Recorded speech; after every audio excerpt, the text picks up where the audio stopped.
getting anything?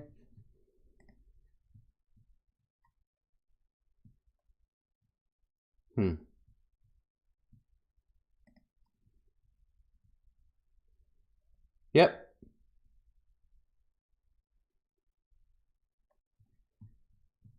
Trying to get Hank audio working, guys.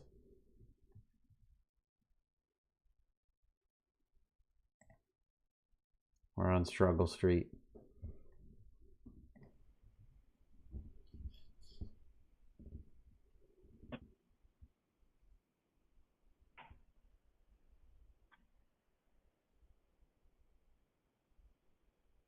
Good morning, everybody.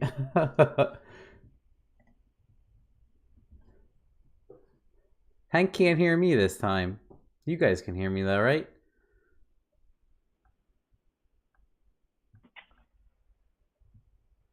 I do. I need like, who does Joe Rogan have? Jamie? I need one of those guys. Yeah, it's already set up as my default. It's showing that it's picking up. You can't hear me still, Hank? I don't know what to do here, Matt. You can't hear me at all?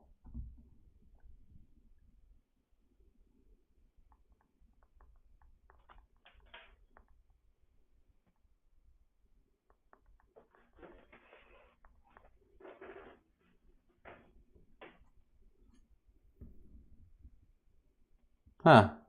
Yeah, he said he can't hear. Yeah, you guys can hear Hank, but he can't hear me for whatever reason. On his end. Yeah, his audio, I can hear him, so you guys can hear him too. I can see it on the EQ.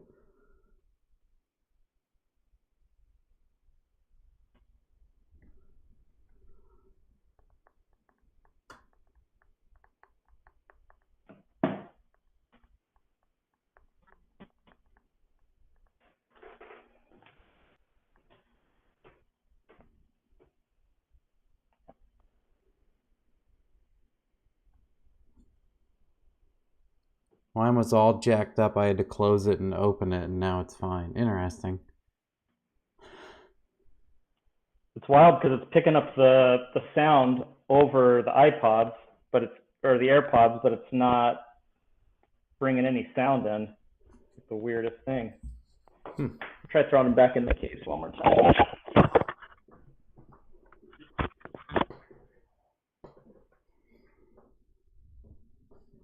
Yeah, we can hear him, guys. He can't hear me.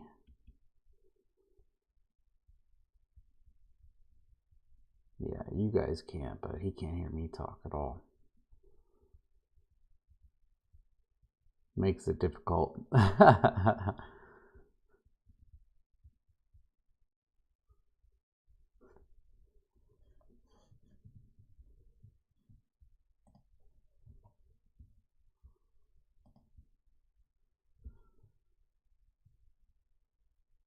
What is this?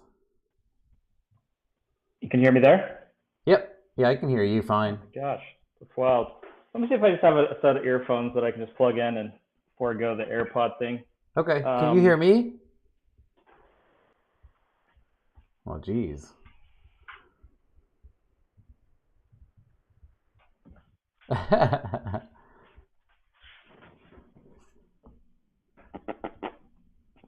I'm going to try rebooting you real quick. Is that going to bother you? No, you can... Okay, I'm just going to restart a computer.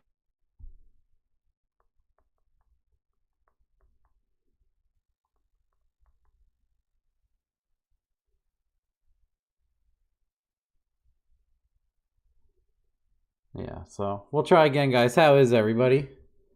Can you hear me? How is everybody? I see people are in here already.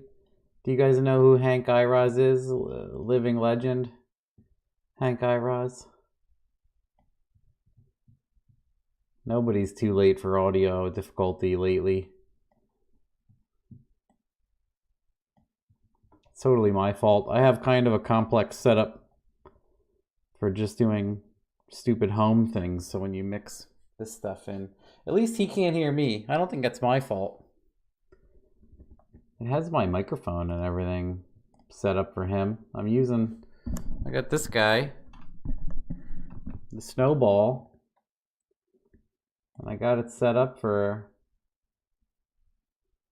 you know, and then I can see the little tracer here. You see that, guys? Woo! Woo! So that's working fine. I can hear him. Oh, hey. Here we go. GoPro webcam.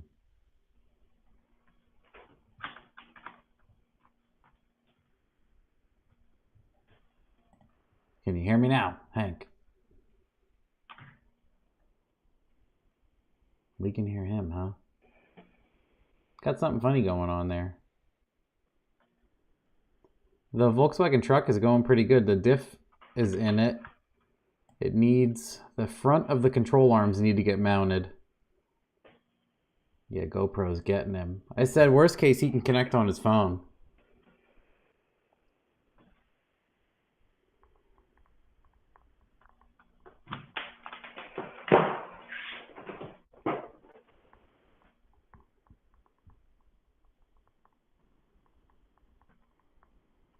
I'm texting him.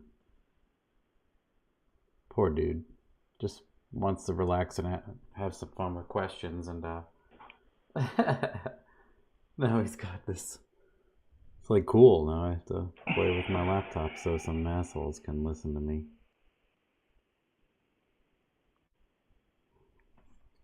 Yeah, the Volkswagen truck is doing good. The front of the diff is in place.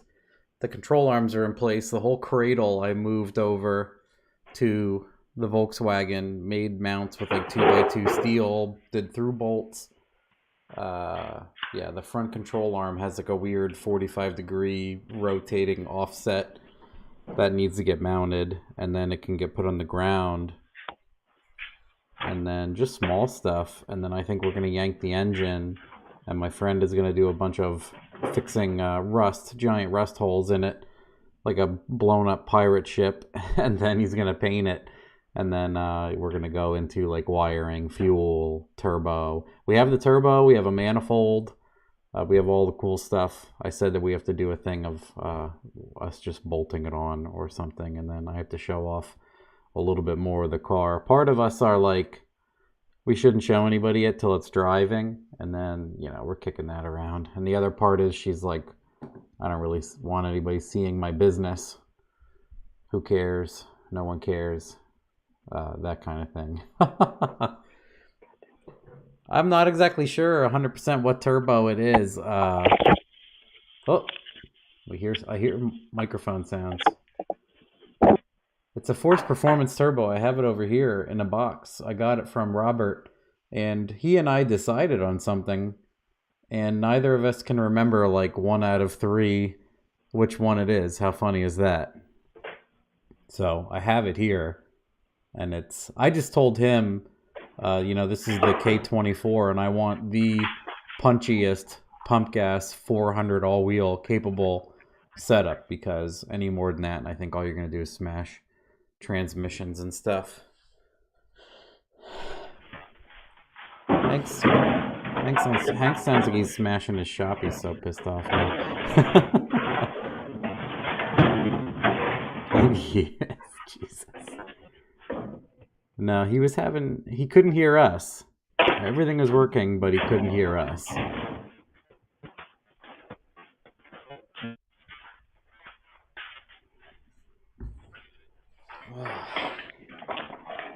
God damn it.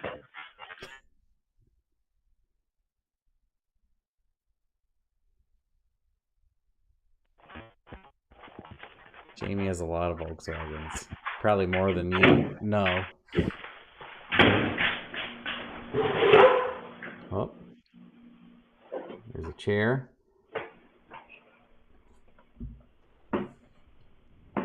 Dude, I don't get it. I'm so stumped. Can you hear me right now? I can hear you, yeah. Dude, I don't get it. Can you hear me? I mean, I tested this earlier, and it was actually fairly decent. Huh. Do you want to try your phone?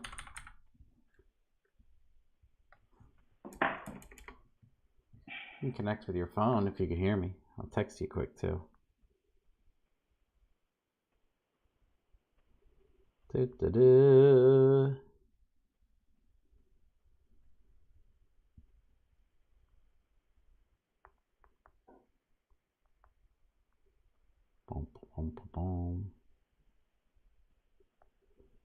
Let's say Hank. Pow.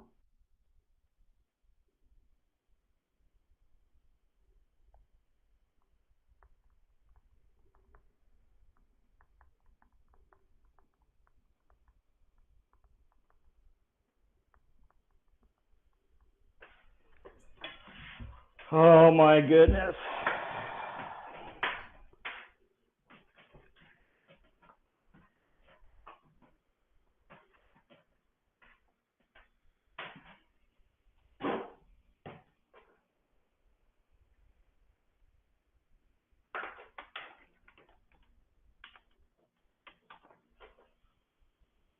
Rambo, John, what do you mean has your daughter built any fast Audis? Hank has 3 sons and I have 1.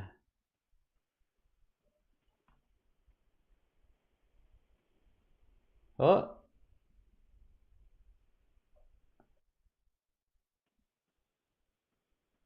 Nope.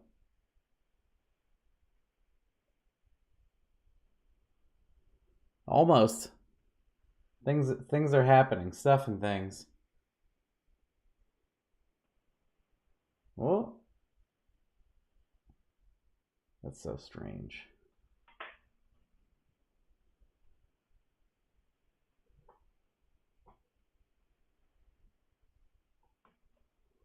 Yeah, we're not having fun here.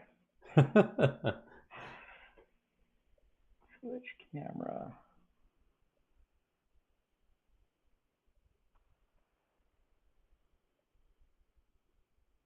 Oh, okay.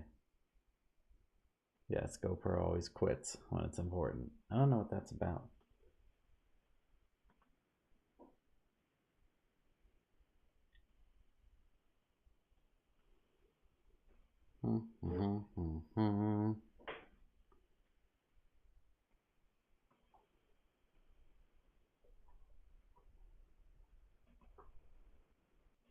Well, you look great. Oh, thank you.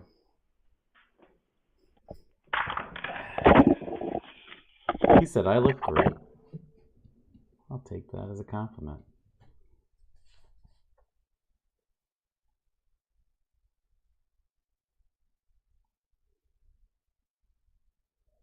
You guys have any sloppy mechanics questions? Just starting to do my fuel system on my Mustang.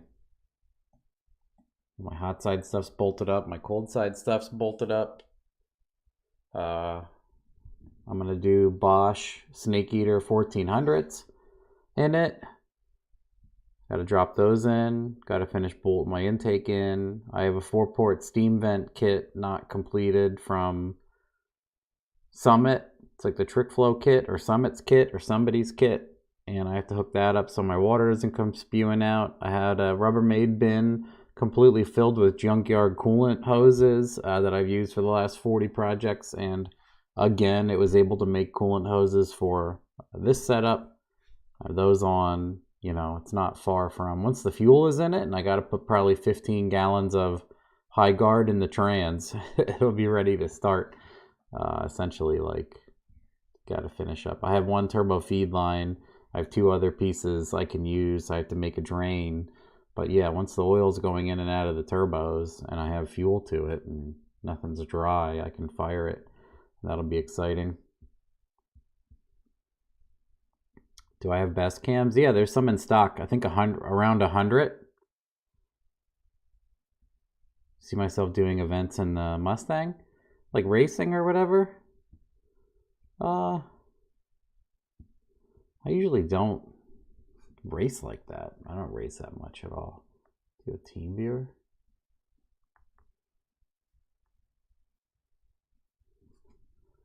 Interesting. We'll see.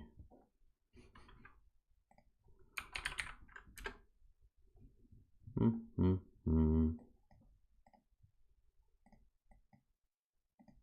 right, kids.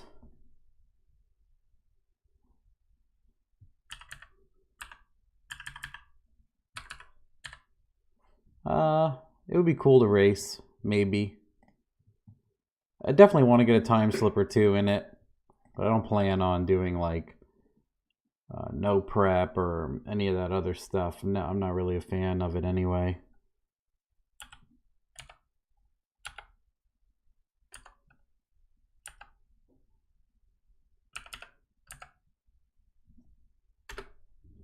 Oh. Hey, it's me. On me. All right, make this thing go away.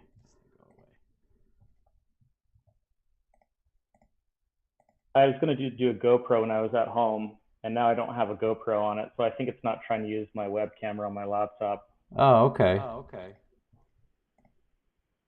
Yeah, it should use the integrated. It's not showing video though. Camera failed. So that means the camera's open in something else. Yeah, like this. Okay. Let me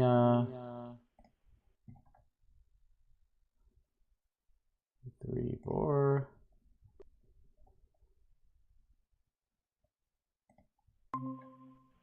Ta-da!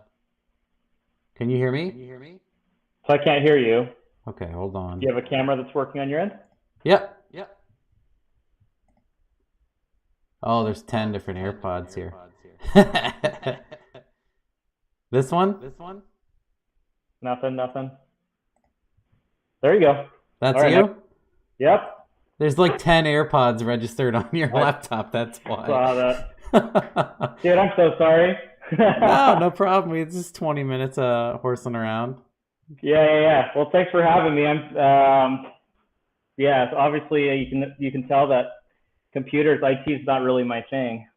Yeah, it might echo. No echo, you guys are good. It was probably echoing because I was remoted onto him, guys, to quick fix this. So it was probably doing like a big loop-de-loop. Yeah, I have really clear audio on my side if you do. Yeah, everybody says it's good now. I think the guy meant no echo or echo only when I was, double pass through. Okay. Thank you for coming on. Yeah, you bet. I appreciate it. Thanks for the patience. All the people listening, I appreciate your patience as well. Yeah, this is Hank Iroz of Irozmotorsport. It's Motorsport, right? It is, and I'm gonna do you a solid right now. It's actually Iroz. So like think of it as like an eyeball, and then a rose you smell. I'm like terrible about correcting people, and my wife does the majority of the branding, and she's like, "You got to start correcting people, Hank. Like that's a big deal." Yeah, because everybody calls it Iroz. They do. They absolutely do. But for the record, it's Iroz. So eyeball and then a rose like you smell. Yeah. Okay. Cool. Easy. Yeah, I do like to know the correct way to say things. I'm terrible about it. I mean, there's people that I've known for years and years and years, and I still don't. I mean, I think I just learned Tony Palo the other day. I think I called him Paulo like my entire life. Someone said that to me at World Cup. They're like they go Palo, and I'm like, oh, I'm a jerk. Yeah, like. I think he's a lot like me. He doesn't care. There's a lot more things to worry about. It's like Varen. Everybody just says whatever they want, and he's like, I can't stop my whole day and tell everybody it's. I'm like, yeah, you can. It's your name. Shut the fuck up. Yeah, and that's kind of what my wife started telling me. Is like, you gotta correct that, Hank. It's never bothered me. I'd say probably like 5% of the people actually say it correctly. And the funny part about it is I'm not really convinced that Iroz is how it's supposed to be pronounced in the native tongue. My family's Basque from like the Pyrenees between France and Spain.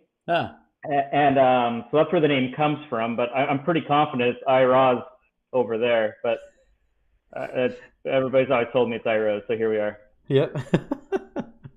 Well, we'll do a quick introduction, and you can layer onto that. But so basically, you have a company, an aftermarket automotive performance company, as the largest thing that you do, and you take on primarily Audi builds, and people can drop off a completely stock car from a dealership and leave with 1,100 plus all-wheel horsepower, and I think that's a good summary for people. Yeah, absolutely. So, I mean, what's interesting about our company is that we really specialize in just one particular engine that Audi made. So if you brought me a twin turbo V8, S6 or an S7, or I really wouldn't know too much about it outside of just knowing how that Volkswagen Audi group operates, and but I really don't know those engines very well. But as far as 5-cylinders, we probably know that engine better than anybody else on earth, and that's like bragging that you're the biggest fish in a little fishbowl. Yes. It's not really a huge ocean out there for 5-cylinders, but we do a pretty dang good job with that 5-cylinder, and we've been able to translate a lot of that information and R&D into the V10 recently. So that's kind of what we're known for, is just 5-cylinders and 10-cylinders. Yeah, recently getting into the 10-cylinder. I like that when I was surprised too. Like you said, you just raced the Plaid like 30 days ago, and they already had the video up, where you said before it was quite a while before they posted it up. Yeah, sometimes those drag out quite a long time, just because they tend to air one episode a week. So if you're at the tail end of an 8-episode deal, then you're going to at least be waiting 2 months, and usually they have it scheduled for a month out or 2 months out. But yeah, we got fortunate or lucky that we were the first ones that they aired, and it came out super quick. Yeah, and I figure, they're working on SEMA and whatever else, so as soon as they have a lull, they shoot that stuff out instead of what they actually want to. Who knows? But yeah, that's how I saw what you guys were doing once my wife bought an RS3. And then, like, you look into who's doing crazy stuff with it, and you come up, as number one all the time. And then Patrick was in the area, and she ran into him. Yeah. And then that's what, someone's like, to me, I didn't really know, like, what an RS3 was, but I was like, oh, this thing's pretty quick for what it is. I know a lot of those RS series Audis are fairly quick. Like, we went for a drive in it a few times, and I'm like, oh, this really is pretty good. Because I'm fairly jaded from doing pretty high horsepower car stuff. So something like that, I was like, oh, this is pretty neat. And then, Patrick's like, mine makes 990 to the all-wheel. And I'm like, holy shit, okay. Yeah. It almost seems like a fib, but then he had time slips, and he was just at slipstream and everything. And he's like, I just drive this everywhere and beat the tar out of it. And that's what I do. And I'm like, that's basically what Patrick does. Yeah. A good guy. Yeah, we're building the car V10 for him, and his brother is building a V10, separate cars. So those are two pretty good clients. Yeah. So what a character he is. Yeah, very, very interesting. But he treats us really well. He's understanding of our demand, and he's a pretty good guy overall. But yeah, it's really funny. I kind of stepped into, did a little bit of research on sloppy mechanics, and, I didn't really realize that I knew as much as I knew about you and your channel and what you do. Like, I remember that, it's got to be over 10 years, but putting the nitrous on the rental car. Oh yeah, that's 06. That's 2006. I put that video up. Yeah, I mean, that's pretty OG, but I remember that, like, in college, like, that's hilarious that somebody did that. So as I started looking through your channel of the videos, and like the videos that are the most popular, like, there's quite a few of them that I've seen over the years just by being on the internet. You're like, man, this guy's been a moron that long. Wow. The thing is I like it because it's something that I would do with my friends. It's it's just fun. It's fun to see, going apes for $8,000. It's just these fun little things that translate super well to an audience. There's a good audience for that, and it's pretty cool stuff. Yeah, I figure, like, especially for guys like you that own a shop, not to generalize, but you have to do a lot of nice things. You are responsible for someone's vehicle and everything else. And you can't do it anymore, but there's nothing like buying a $250 Ford and driving it through a field of rocks and, through trees. And yeah, it's very liberating. Those full frame cars are tanks. Yeah, it's not a full frame, not a big V8 car, but when I was probably 16 or 17, my friends and I, we lived on the edge of town in Las Vegas. There's a bunch of desert. So my sister had this like old Volvo 740, the turbo four-cylinder or Unkillable, whatever. yes. Yeah, and it had like 280,000 miles on it, but the interior was just hammered. So my dad was like looking at auction for like a wreck, like a clean wreck to where he could like get some nice interior and help her fix it up. So he found like this 740i, and it just been smashed rear end, like absolutely hammered in the rear. like an 18-wheeler had run into it. Like it's all the way into the rear window. And so he bought it for that and for the interior, and then he was just gonna, scrap the car. And I started looking at it. I'm like, I think that we can like rip this thing around the desert. So like Make a dune buggy out of it. Yeah, so we like took all the interior out. It had like a sunroof in it. So we like took the sunroof out so we could have like 22s out the top and go spotlighting rabbits and whatnot with it. But we absolutely, that, like you said, that car is just absolutely indestructible. We would mud bog it. Every time you pulled over, the turbo would be glowing red. It looked like you could stick a rod through it. It was so hot, but it never died. And those are some of the funnest memories I have with cars, is ripping around an old junk that you really don't care about. So oh yeah, that's always, it's hard to well, that's like what Cletus puts up those videos of doing the stuff in the Crown Vics, and that's what you tell people is the money in those cheap cars. Like I have videos on Sloppy that are also from like '06. I had an Isuzu Amigo I bought for like $75. Right. And it was just like like it was like a billy goat. Like you couldn't kill it. We were jumping it, and we took it on coal roads out here. There's coal mines like up north. Yep. And we would just go drive on coal roads and into rocks and try to flip it and everything else. And yeah, a couple of cars never came back out of the woods, like Plymouth Furies and stuff like that. But the Amigo came back every day. Yeah, that's hilarious. Like I think in the end, like I'm sure there's a bunch of environmentalists that would hate to hear this, but we were so young and dumb. Like we just went and dug a hole in the desert with like a backhoe and put the Volvo in there. Like I went to college. My dad's like, "You got to get this thing out of my yard." I'm like, I don't know what to do with this thing. It won't die. Yeah, so I'm sure at some point someone will be building a development on the outskirts of Vegas and be like, "Why in the world is there a 740i?" Last registered Irozmotorsport. Yeah. Iroz. Yeah. So yeah, no, it's been a fun road here. We'll celebrate 10 years in July. So I opened up this facility 10 years ago in July. Oh, nice. So it's been a pretty fun road. I think originally I had like an old Audi 5000. That was like my first car. Are you familiar with those? Isn't that the red one that you showed me, the old one? So the 5000 is even an older one. So like in the early 80s, Audi did rally, and they came out with the Audi Quattro, and that's what my red car is. But back in the day, they kind of transferred that rally technology into a few models. The Audi 5000, the 4000, and that was, I think I got one when I was like 14 years old, and it had like a bad second gear. Like the car's hilarious. Like an uncle-in-law gave me the car, and what was notable about this uncle-in-law is he had no right arm.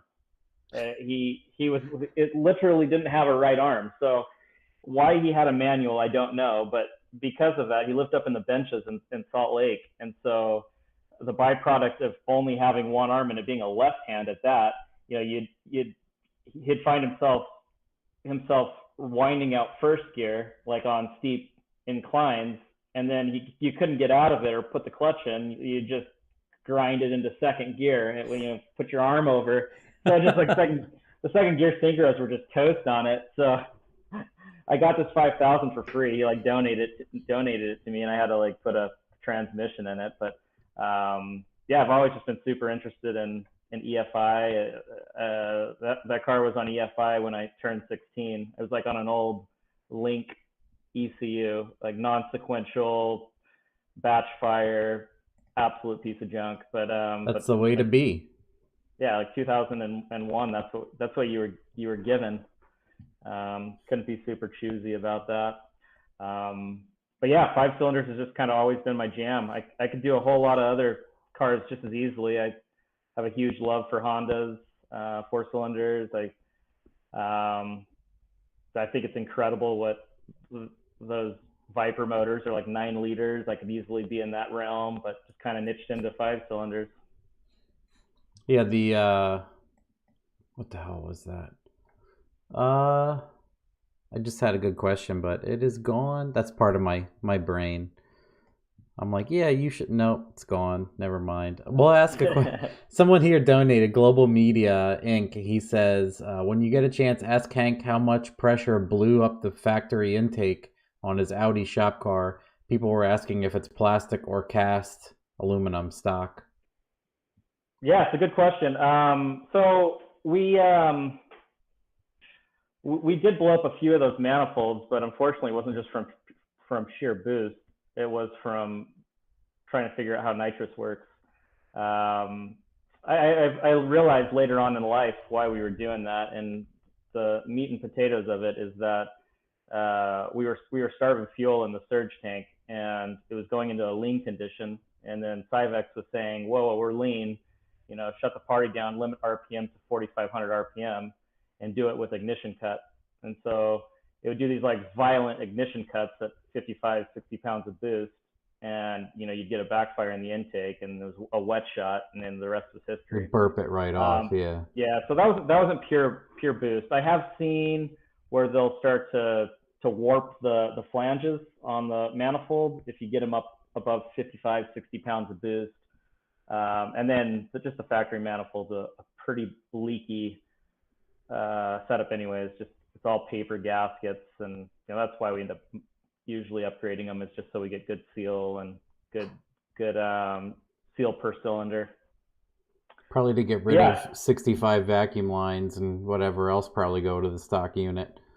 Yeah. No, there's definitely that too. But they do make, for the person that asked that question, it does make quite an exciting noise when they do blow up, and they take out hoods and their latches and radiator supports, and it's pretty wild. If you go back probably 2 years, we did a bunch of testing on like burst plates to try to like emulate how much pressure it takes to blow up one of those intake manifolds. And the pressure to shrapnel an intake, a cast intake manifold like that, we had maxed out 100 bar map sensors, and they wouldn't blow up. So you got to be pretty stupid to blow up a manifold, it turns out, and I was your guy for that. How else are you gonna find out? Yeah, that's how I learned how to do nitrous, is right then and there. Well, someone's asking again. Because people have been asking this about my cams, if I'm gonna make them available in Canada. I'm working on it now. What I'm gonna do is send like 20 of them to Black Sheep Industries, and he's gonna sell them in Canada for me, so you guys can get it. So we're not paying like most of the profit of the cam and duties and other garbage things going on. So he's gonna get like 20 and then sell them for me to you guys. Hopefully it's not 30 of you that want them all. But yeah. Probably. Yeah. That's probably what will happen. All right, I'm gonna share a link real quick on my so people can get into the link as well. So 1 second, bear with me.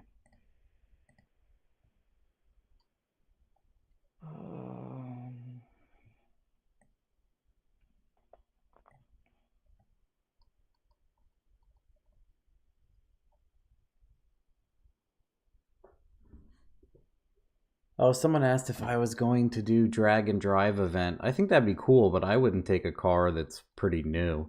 If I was going to do a drag and drive, I would take like my Kia, or we would take Cameron's stock Crown Vic, and we would just have fun for the first event, not be pulling a transmission out at 100 degrees on the side of the road.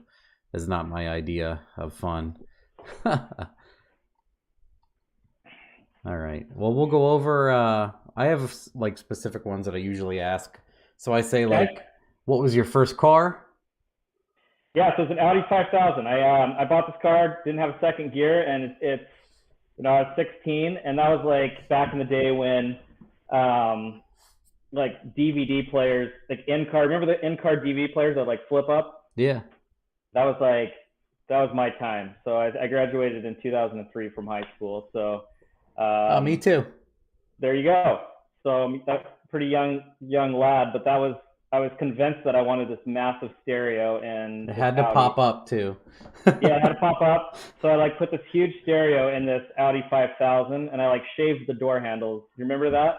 Like Yep. you do that in the early 2000s. So like I painted this car. Probably had 300 hours in the blocking this car out. All by my dad and I were blocking this thing out. Shaved the door handles. Had like these bitchin' solenoids to get the doors open, and like it had like a magnet strip in the back of the one of the tail lights. So if you did like if you ran out of battery, it was like you'd swipe this magnet over it and it would open one of the doors. And the thing was super awesome, killer stereo and all that. And then like I realized I could put a chip in the ECU and it'd make it faster because I had a turbo, and it deteriorated quickly from there. It had like a standalone on it and a turbo.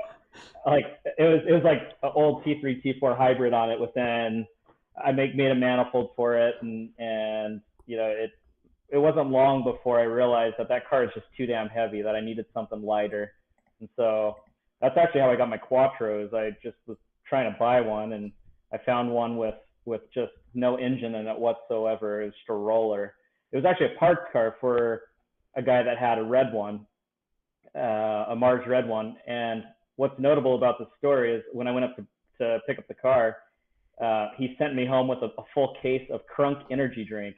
Do you remember Crunk energy drink? It's like Lil Wayne or something like that. It was like that was I know what you're like, talking about. Yeah, it's just so it was like random. it was delicious, to be fair. But like I drove all night to get it in San Diego, and he like sold me the car, the parts car, and he noticed that I looked like I was pretty tired because had been driving all night, so he hooked me up with all this energy drink. But Crunk.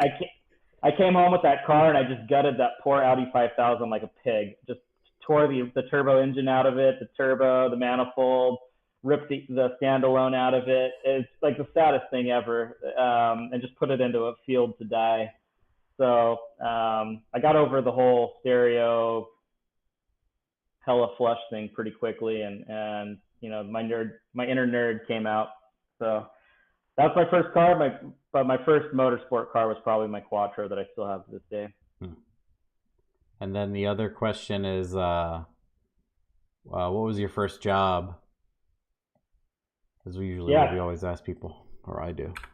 yeah. So I'm just one of those personalities that just loves to learn, and that was me at a very early age. I wanted to learn, and so I had a buddy in high school that his dad owned a CNC machine shop, and they did primarily work for Boeing and Canada Air. They had big contracts, aerospace contracts with them.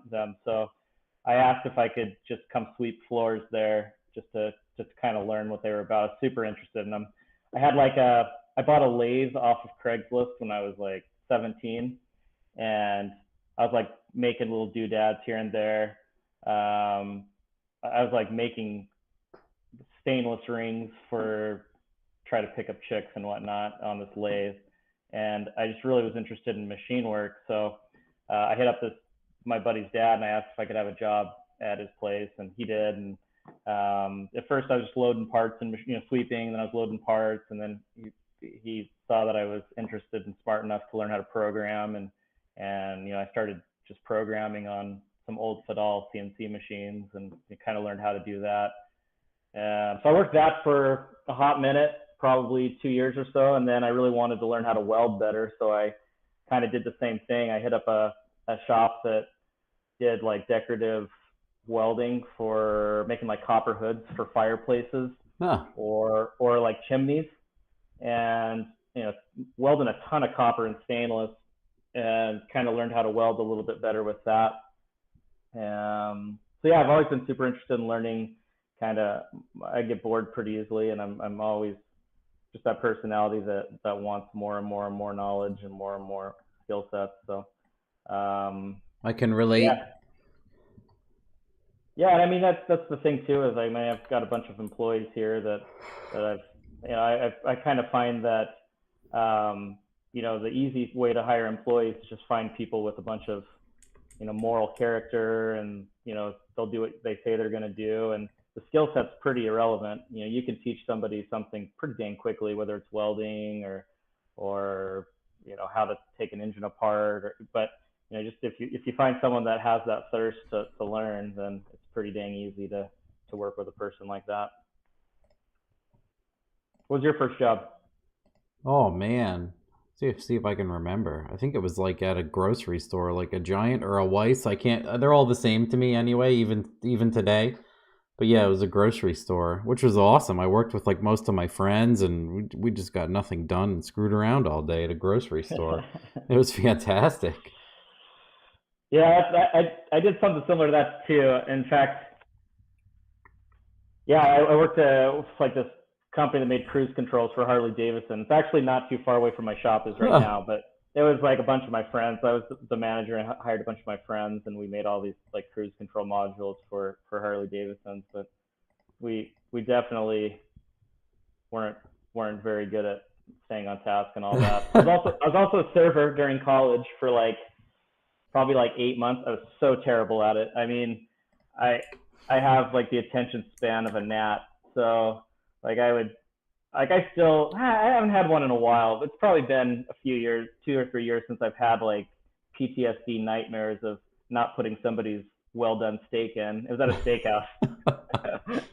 Like 30 minutes in, they're like, "Hey, is the food gonna be ready soon?" And I'm like, "Oh shit, I forgot to put this guy's steak in." So um, yeah, I worked as a server for a while. Just was horrible at it, and that was kind of the precursor to why I started Irozmotorsport. And in college, I was making these exhaust manifolds for my car and a couple of friends, and that's really the.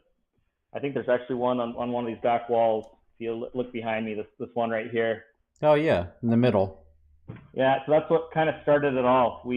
I probably made 200 or 300 of them, but not that many, probably about 150 on my own hands, and we probably made another 300 or 400 since then. But I just in college as a server doing a terrible job, and people wanted me to weld parts, and I had an uncle with a barn up above Park City. It's cold as shit up there, but I'd go there after class and weld manifolds, and just try to make some money to build my car with like Pell grants and some welding on the side. So Yeah. yeah, I like welding a lot. I love fabricating. I don't do a whole lot of it anymore, hardly any, but I do love the artistic side of it quite a bit. That's the same thing. Joe Simpson does the same thing. He loved doing welding and custom fab and stuff, but all he does is, the tune and maintenance. So someone brings something in that has an issue and he fixes the issues and tunes it, kind of thing. And he says he'd like to do both, but just doesn't. He's a one man show, so he's like can't really sit and weld stuff all day. Yeah, no, that's a big part of my business now. I think we have 14 or 15 employees these days, and we have 4 facilities separated. And in this industry, you start to find that if you want to be successful, you just have to figure out how to control your own destiny. You can't rely on other people. You have to figure out how to do it all. So my original business model was just to be a manufacturer, just to manufacture parts, and let other people tune, let other people build engines, let other people build cars, and we just build the best hardware there could be. But you quickly learn that you can't really sell hardware that well if you don't have track times, if you don't have metrics to show that the hardware works. And so then it's, well, let's start doing some of the tuning. Well, let's do some of the engine building, because the engine builder can't give us an engine that can stay together. And Or well, not in within 2 years.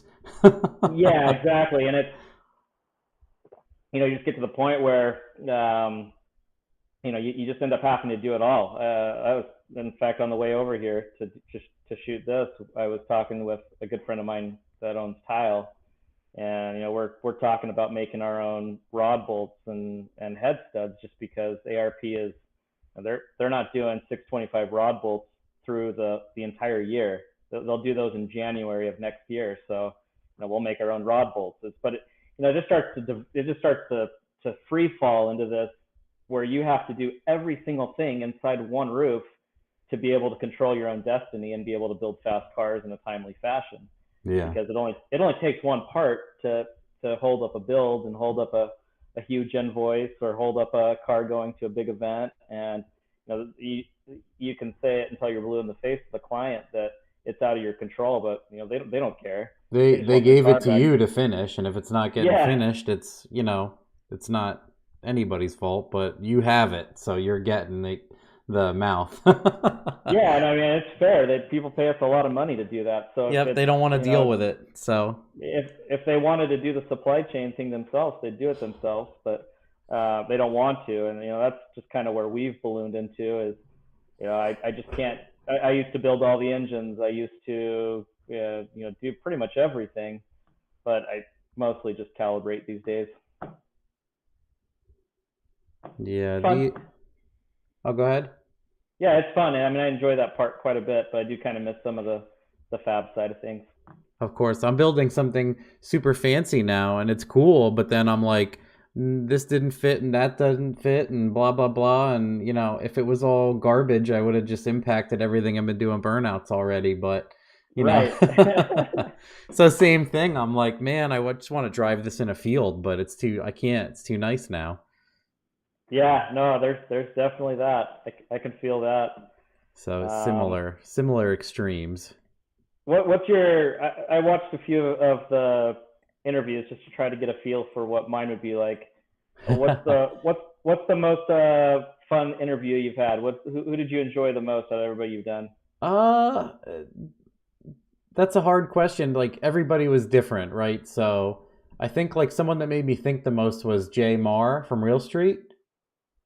I watched that one. He made me think a lot, and he does things in a way like I'll say something and then he'll it's hard to explain. He has like he'll say something with like no ego, and it's not a correction. It doesn't make you're not like taken aback by what he says or anything, but you're like I'll say something and 99% of people will agree with what I'm like. I'll be like, oh, most people are going to agree with what I'm going to say. And then I'll say it. Then I'll say it to Jay and he'll be like, well, in the last 3 years, I've been allocating data towards that. And I don't like your answer because, and I'm like, oh, okay. This is what I want to happen is this kind of not my expectation and learning. And he's like the perfect guy to do that because he has none of that like, well, you should know. It's hard to explain, right? But when you... It is. Yeah, I know him well. So I don't know him well. Let me rephrase that. I've talked to him a few times. him. Well, so like what's fun in this industry is that, I'm pretty young to speak for a shop owner, doing the quality work that we're doing. And so like I grew up watching a lot of these people that I rub shoulders with. It's super small at the top. It doesn't matter if you're, the best at tuning GTRs or best at tuning Supras or 2JZ engine building it. At some point, if you need advice or if you have questions, there's only a handful of people that will probably know the answer. Jay's one of those people, but what you just described is exactly how I met Jay for the first time. And, I'd watched one of his podcasts before. He did a podcast. Have you ever watched that Do It for a Living podcast? No, I don't think so. So there's a podcast called Do It for a Living, and he's actually on there, and I think it's one of the most powerful podcasts that I've seen. It's supposed to be more for like industry people that, to kind of bounce ideas off of how you're doing your books, how you're running your business, how you're doing ERP and, how to run a business. But the interview was amazing. It's Do It for a Living, and it's Jay from Real Street. And so I kind of heard, I knew enough about him from just watching stock and some of that stuff that I kind of knew his personality. But I bumped into him at PRI. Injector Dynamics had invited me out to their banquet dinner they do every year at PRI. So T1 and Stuart and all those guys asked me if I'd come. So we were walking out and I met Jay, and I think I had an Irozmotorsport shirt on, or maybe it's just my tag, but It was just out in the hallway at PRI, and he saw who I was, and he said, I've watched a bunch of your videos. It's like super impressive, but I have something that really bothers me. And I can't remember. I think it was that we call it a plug and play. He was upset because we were calling it a plug and play ECU, but then we were also wiring in like flex fuel and turbo speed sensors and back pressure sensors. He's like, that's actually not plug and play. Like, you can't say that. He was upset with your terminology after all this time.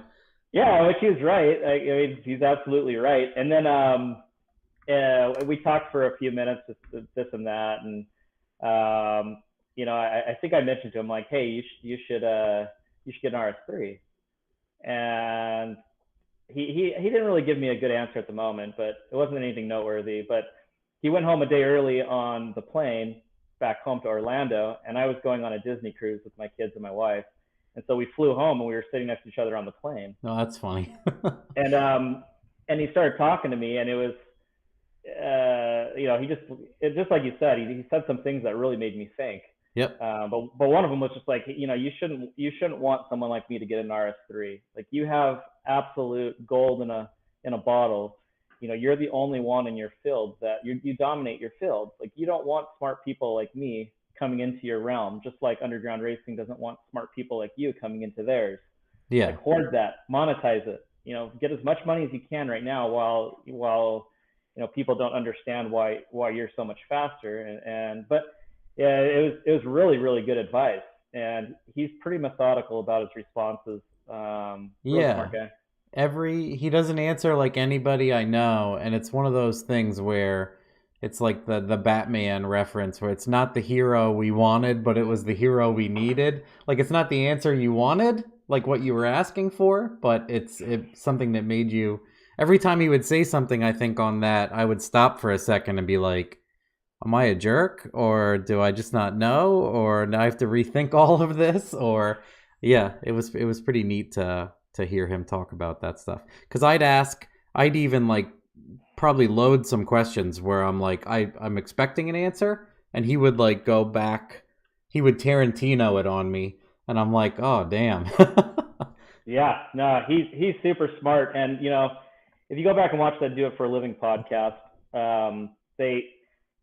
what really struck with me is he talks about starting Real Street and how stressful it was, and how like everybody sits here and looks at these big shops or people that have done well for themselves, like Tony and Paul Yaw and himself, and these big names in the industry, and they don't understand the stress that goes into it. He talks about like how he's in front of his shop crying on Friday nights because he just doesn't know how to make ends meet. And like, it's a really good podcast, but it's kind of the humble side of Jay, where you understand that this isn't all just roses and hasn't all, yeah, the must be nice is what my buddy Chris Ortiz always says. Yeah, must be nice. Yeah, anybody that says that has no clue. Yeah, I have this reference that I like to use. It's like the old Anchorman. Remember like the Sex Panther on Anchorman, where he has like the perfume and he like sprays it on himself. He's like, 40% of the time it works every time. Yeah. Like that's kind of what we do, or just building cars in general. Like, 5% of the time racing's fun all the time. It's the the downs that make the ups so good. When you finally get something to work, or you finally figure something out, or you finally prototype a part and get it through the engineering process and have something that solves a problem that's been plaguing your program for years, like, that's the satisfying part of cars. That's the satisfying part of, just the personal growth. It's not much different in life. Like, you make bad decisions all the time in life. It's kind of how do you learn on the data that you've seen historically with your decisions in life, and how do you make it to where that can't happen again? And it's the same thing with cars. That's why I love them so much. It's because you can look at data and figure out how to solve a problem, and it's beautiful. Yeah, Jay's good at that. But yeah, there's plenty of really smart minds out there that I grew up with like the DSM forums.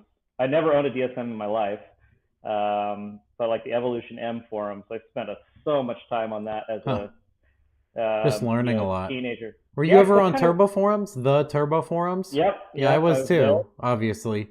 That's where I learned everything.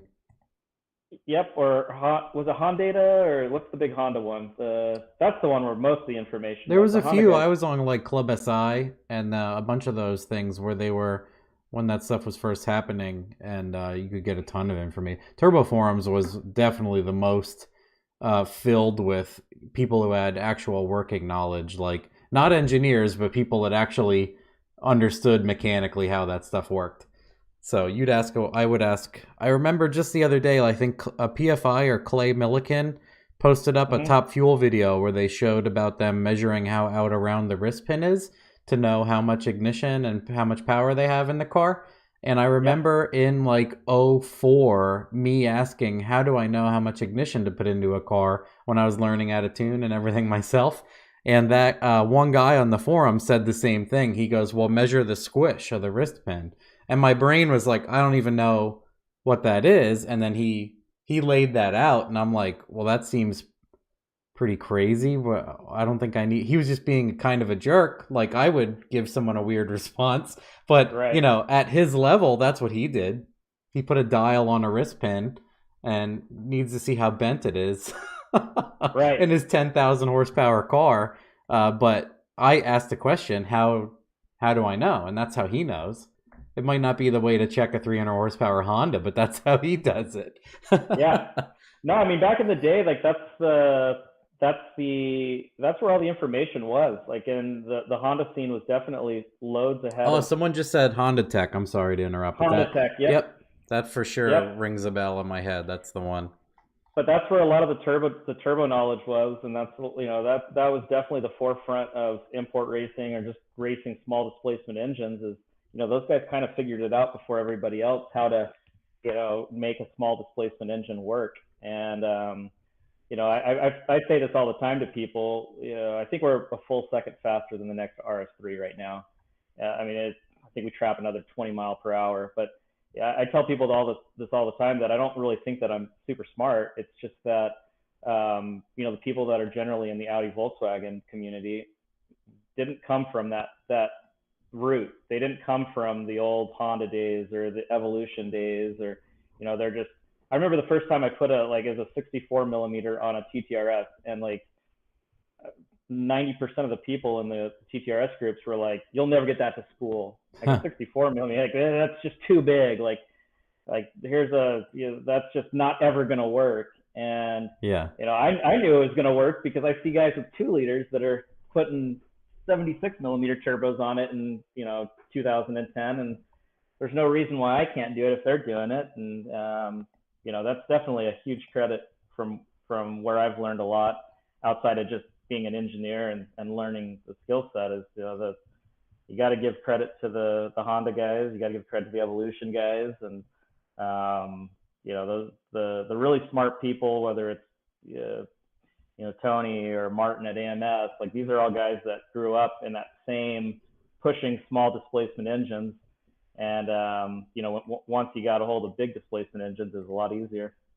Yeah, I remember you've been posting the V10 stuff, and you're like, "Oh, it's a lot easier to work with." An entire double displacement that I'm used to, because essentially that engine is two of the 5 cylinders wedged together. Yeah, it is. I mean, I say that loosely. People sometimes like try to correct me on that, Of and course. it's true. Like Jay, it's does Jay call you up at night? he's like, that's a different rod He's ratio, like, Hank. You can't say listen, that. Hank, you can't just stick two 5 cylinder engines together and make a V10. There's block architecture and things that, and you're like, dude. I hope Jay watches this. Or Jay, if you watch this, send me a text I'll message to text him tell and me that you tell him we watch were this. making fun of him.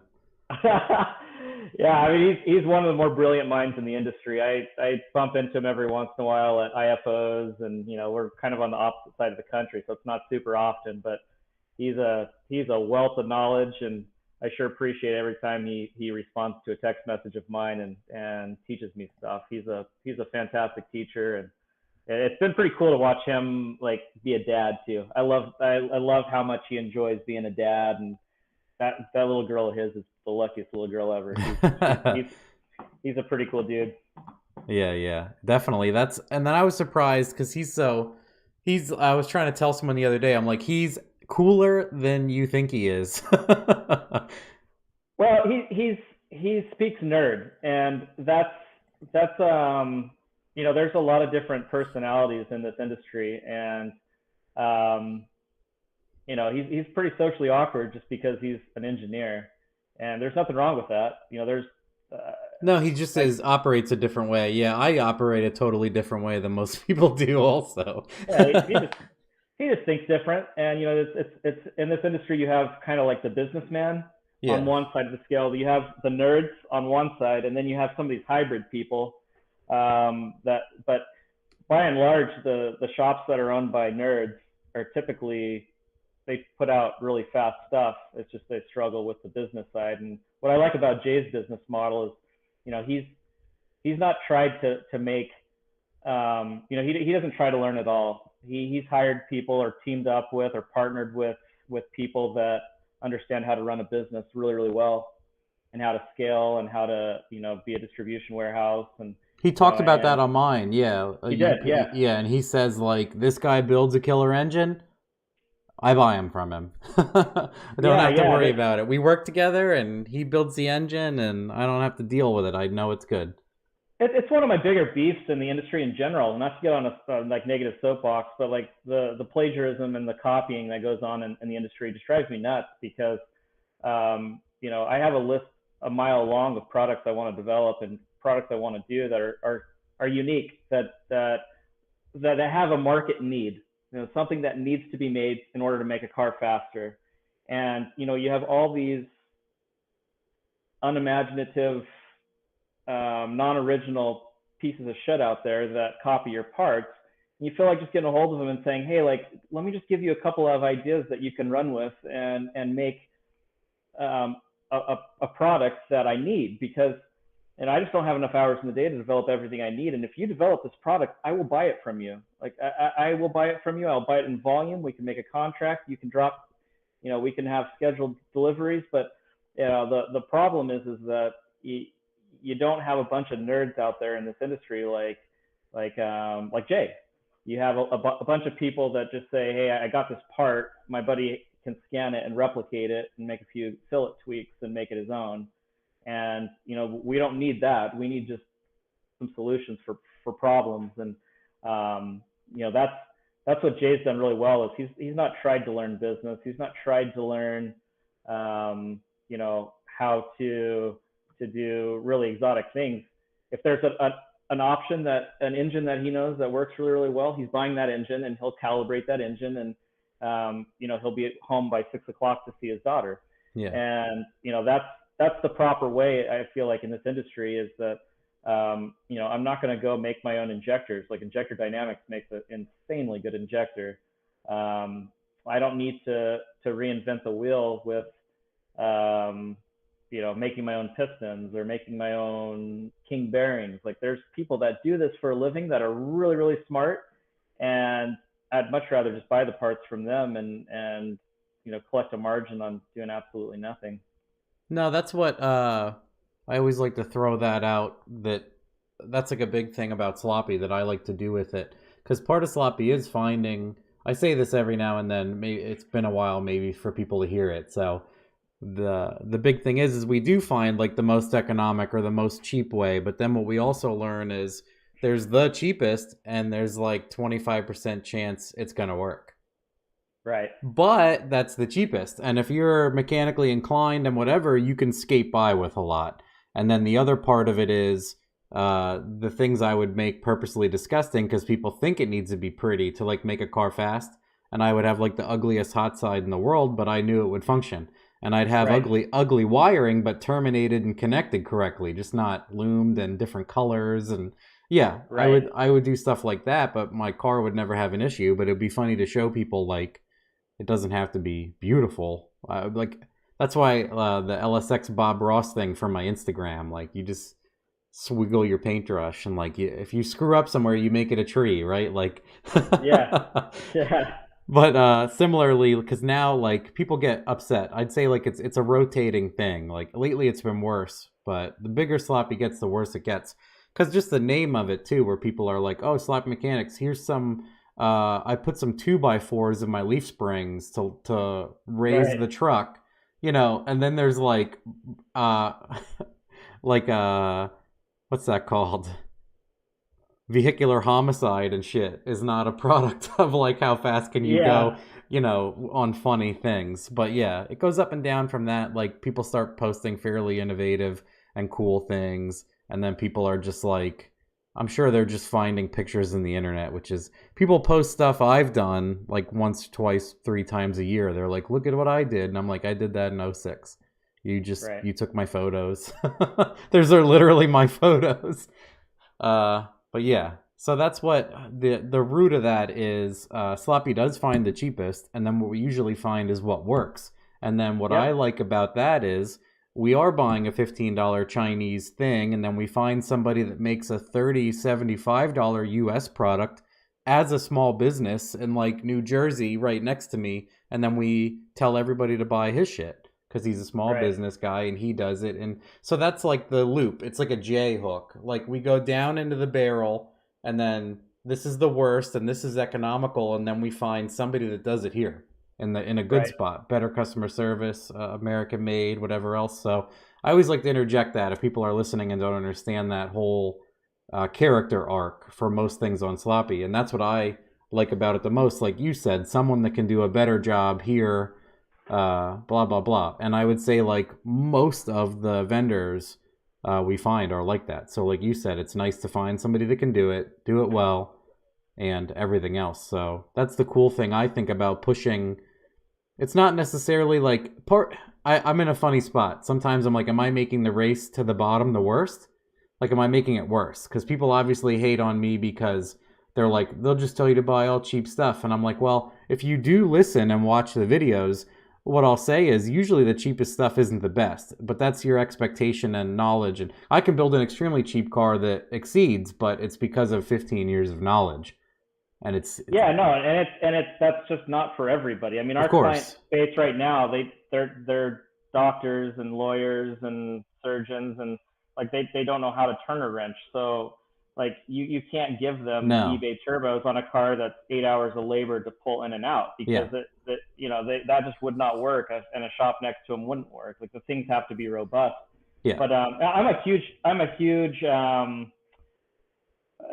huge advocate for not selling people things they don't need. I think that's such a plague in our industry Yeah, at the moment. upsell. That's what I get pissed off about when I see stuff everyone thinks that I'm like the Robin Hood for the poor. That's how, like I get a lot of bad labels, but when I see something like that being funny, I kind of call it out or push back a little. One, because I'm not a shop and I can't get like blacklisted, and Right. and no one can be like this Matt guy. Everyone's like, yeah, he's gonna poke at you. It doesn't matter if it's good or bad. Like he's just gonna do it. But so like I'm in Switzerland and I can do a lot of stuff, but I have to watch. I know sometimes because sometimes I'm digging and people are getting something good out of it, and sometimes I dig and I think I'm a Karen.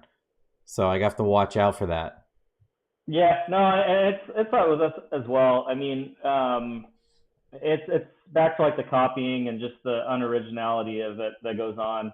Like there's a product for the 5 cylinders, like this little inlet coupler that goes into the throttle body, and um, one company came out with one of them, and then like 5 others did the same thing, and we tested them all, and I'm a super nerd and know the engineering process well, and we got done testing some of these inlets, and we realized that none of them make any power, and we went back to the stock unit. Like it looks so restrictive, and it's flowing into this teeny 75 millimeter throttle body, but I'd get it all the time, like, oh, you just don't make, you're you're not using them because it's somebody else's product. And what I'd always come back with as well, we went 801 in the quarter mile twice, 2 different weekends, a month apart. Like I was looking for any ounce of performance possible. You would Like have, yeah.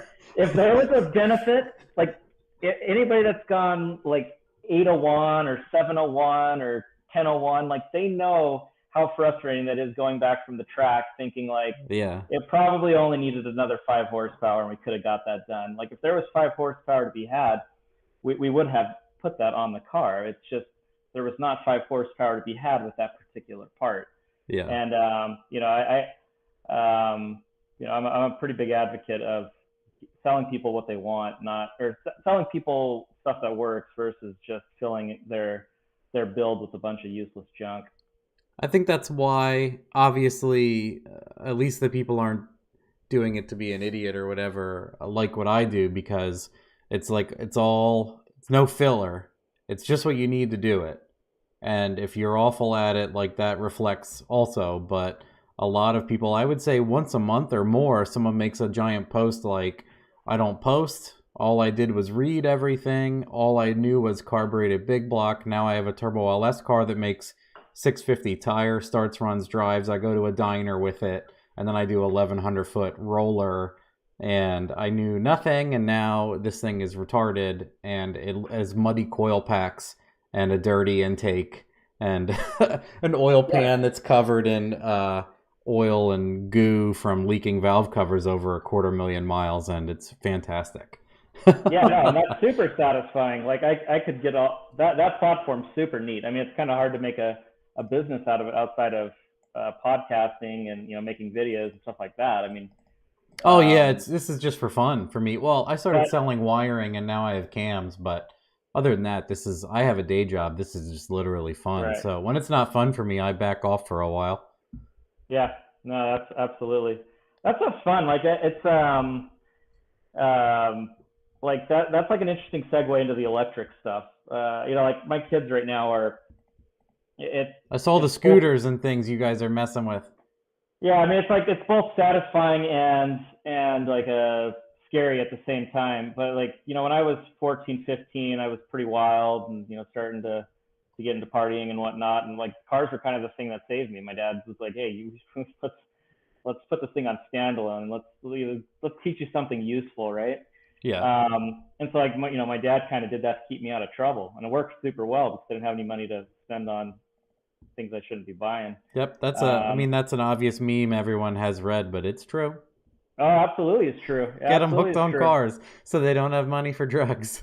Yeah, so like I'm kind of well known in some groups, some forums for old school Audi stuff, and I post pictures of my kids of an 11-year-old now, an 8-year-old, and a 6-year-old, and people ask me, "Oh, are you going to get them a turbocharged? Are you going to get them an old 10 valve, like 5-cylinder?" And like that would have been like my dad teaching me about carburetors in the no interest. Yeah, why 99. Why would you care? Like why? Like that has very little value as far as building skill sets.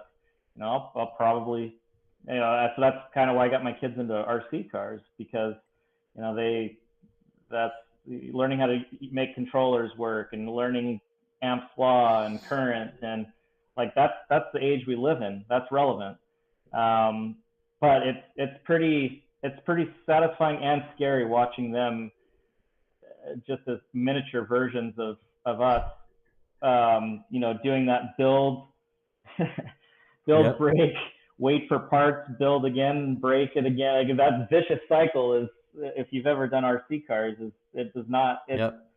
I had to laugh. I blew out the ring gear in my R8 and took all the teeth off of the it's like almost a 10-inch pumpkin or ring gear on those, and had no teeth. And my wife does some of the merchandise for my business, and so she was coming by the shop to drop off the merchandise, and my 11-year-old like popped out of the car, and he's like, it was the first time that he had stripped all the teeth on his front diff on his. He has like an Arma, and like I was walking back to the shop because we have different facilities here. It's segregated by service and manufacturing and dyno, and so I was walking back with this big ring gear when they pulled up, and he hops out of the car and shows me his like ring gear that's the size of a quarter, and he's like, "It stripped this out," and I'm like, "Yeah, it happens. Like that's just part of it." And I like held up this big old ring gear, and I'm like, stripped it out, dude. I stripped it out too. It's like, do I want to teach my kids like the pain that comes along with that process of building, breaking, and repeating? But yep. But participation trophies don't drive anybody, that's for sure. Yeah, but I mean, it's just it's pretty wild how I think that's why people relate with cars so well. It's because it's something that you can get, you can improve it, you can see finite improvements in time slips or draggy or 60 foot, and that's fun. It's fun to improve yourself or improve what you're working on. I kind of get a little nervous about that with the electric cars that are coming out. Like that's you probably saw the Hoonigan thing where I'm ripping on plaid dads, but Yeah. like the first thing when I do when I buy anything, whether it's a side by side or a four wheeler or an RC car, like I browse through the aftermarket. Like, am I going to be able to modify this?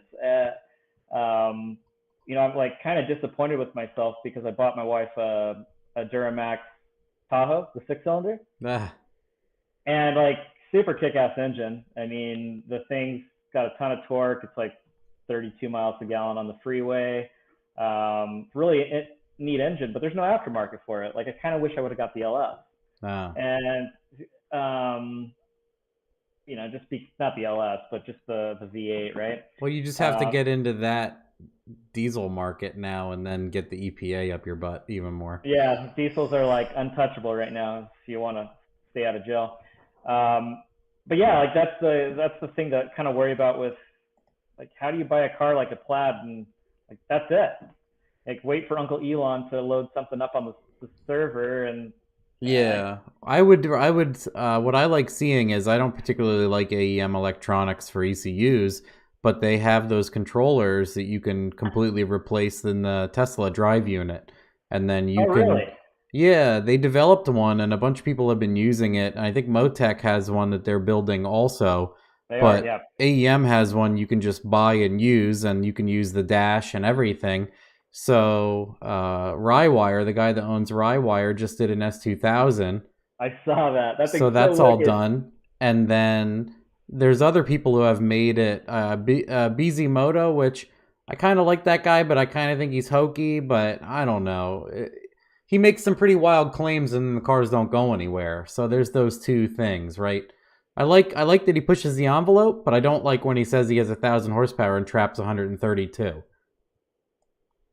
Yeah, no, that doesn't work. That's my biggest gripe with that guy, because he has a Porsche with the Tesla drive unit, and he did like it's beautiful and it seems well integrated and everything works, but his stuff just doesn't seem to back up the number, and I don't know if he just can't drive or what's the equation there. But yeah, anyway, I speak physics pretty fluently, and that doesn't work out. So something's not working there.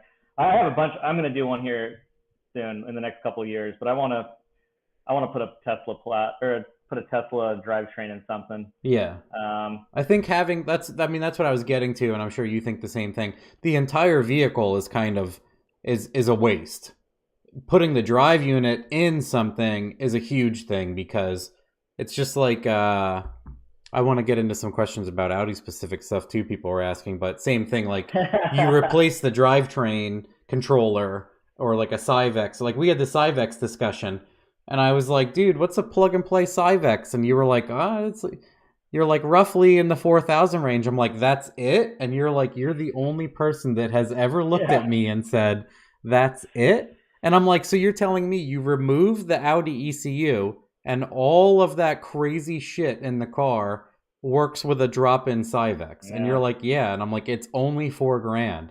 And you're like, yeah. And I'm like, that is like the cost effectiveness there is outrageously good. And you're like, everyone wants to do like a Cobb on a $60,000 car with a $40,000 turbo kit wants a Cobb. And they just don't, they don't understand, I guess I do and you do, but they're like, why do I need that? Right. Well, I mean, and I'm a big advocate of value. I mean, I grew up with very little money. That's kind of why I got into old Audis because they were dirt cheap. So like I love a good value. I love a good, solution, but it's pretty wild. How smart some of the people are in our industry with CAN bus. And that's I wish I knew. I would be a millionaire if I knew. Maybe I keep asking people to do it, but I should probably just man up and take some classes and learn how to do it, because there's so much of that CAN bus stuff that I want to do like right now. And I even have friends, and I'm like, I'll give you 10 grand to make this work because I can sell it to Holly or somebody tomorrow. I don't think you're sitting on a paycheck, dude. Please do it. Like, and they won't. And I'm like, well, shit. I need to honestly learn how to do this stuff and then just shit it out. All right, let's go over some of the Audi stuff so we don't lose some attention. Yeah. Sorry. Well, someone asked a bunch of times. We'll hit his first.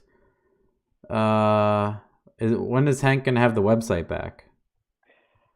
Probably on Monday. Okay. So I think we're good to launch it on Monday. I mean, it'll be we're gonna launch, I think, 50 items, our 50 most popular products, and then we'll add about 8 to 10 items a week until everything's transferred over. But much better format. The shipping is going to be right now the shipping is just so insane that if you don't have accurate shipping quotes, then that's what's been hanging it up the last couple of weeks. But yeah, it should be back up and running in the next couple of weeks, with good presentation of our products. So we're pretty excited about that. Yeah, the shipping thing is, people ask all the time, like in other countries, it takes me a while because you think you have your shipping good and then someone in Canada buys something and you're paying $75 to ship it to them and you're like, how did that happen? Yeah, I mean, if you let like some of the automatic calculators do it, they'll make that same shipment $600 and they'll leave the item in the shopping cart because no one's gonna in their right mind pay that much. So unless you have someone doing custom quotes all the time, that becomes a pretty sticky item with today's shipping. And not overnight doesn't work anymore. You can't really overnight parts these days. No, someone put in the wrong address for a cam. Like they split their billing and shipping, and then they shipped it to some other place, and he was asking if I would give him a thing to overnight it to his other address. You're right. And I'm like, dude, that's more than the profit I'm making off the cam is for me to overnight it to. I'm sorry, like I will move it for you, but I can't. But other ones were. Where was the one I'm trying to find? He asked it a bunch of times now that I'm scrambling for it. One of them is, I mean, I've asked it too. Have you ever had, and benefits, you talked about the billet intake manifold runner. What's next on your shop RS3? Haven't seen it in a while. Yeah, okay. So I actually had that car on the dyno this week, getting ready for Texas 2K. I haven't run it. We ran it a little bit at import versus domestics, but we had our hands full with a client car, and it just didn't make sense to really. We needed the client car to go faster more than we needed ours to go fast. But yeah, it's going to be at Texas 2K. We're bringing hopefully 6 cars out there. We'll bring 3 R8s,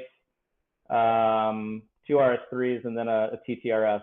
So one of the RS3s is the blue car, and it's undergone a bunch of changes. I don't think most people realize that car was a 5X S6 ECU, just because it's the first one that we ever did. And then like 3 weeks after we bought the ECU, they came out with the S7, and so the S6 was on the car for went 7s on the S6, but it's a significantly different ECU, and so after it went 7s, I decided to put it on the modern, the more modern S7 and retune it, and that we haven't really had a good shakedown of that quite yet.